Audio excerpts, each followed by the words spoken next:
Well, Mark, just a few moments ago, the council voted 6-1 to approve this agreement. This following hours upon hours of public testimony, clearly an issue that stirs up passion in a lot of people. And this time, the political process was just as much a topic of debate as fluoride itself.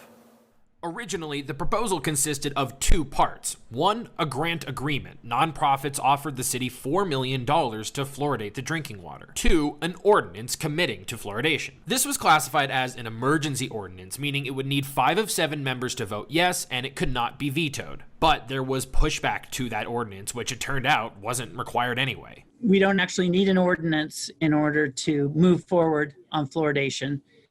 We just need the money to do the feasibility study and the initial designs and implementation. So the council unanimously decided to table it. Just glad we're slowing this down. We need to take time to really consider all of the impacts of this decision. It's a big one.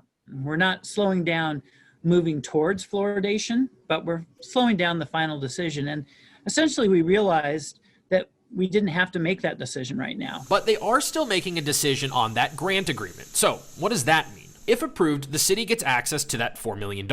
At first, that will be used to study how best to start fluoridation, how long it would take, and how expensive it would be. That would probably take about a year. Depending on the outcome of those studies, construction of the fluoride system would begin.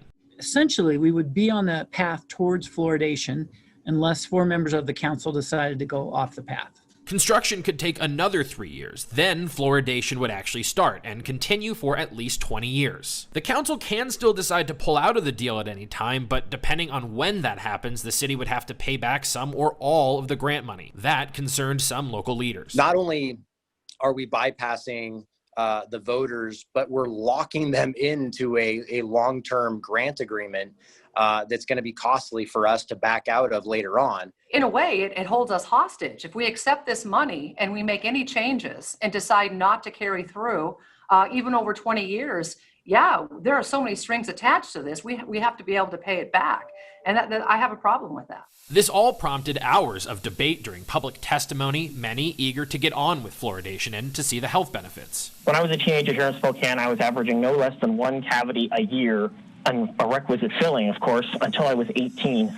This was a major point of pain and embarrassment for me growing up. Community water fluoridation is imperative to improving the health of our community, especially to address health inequities, protecting members of our community who cannot afford fluoride treatments or frequent visits to the dentist.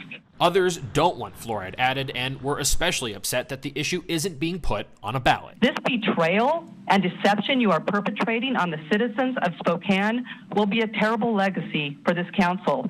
That contract is nowhere near ready to be signed. It is not a good contract for the city.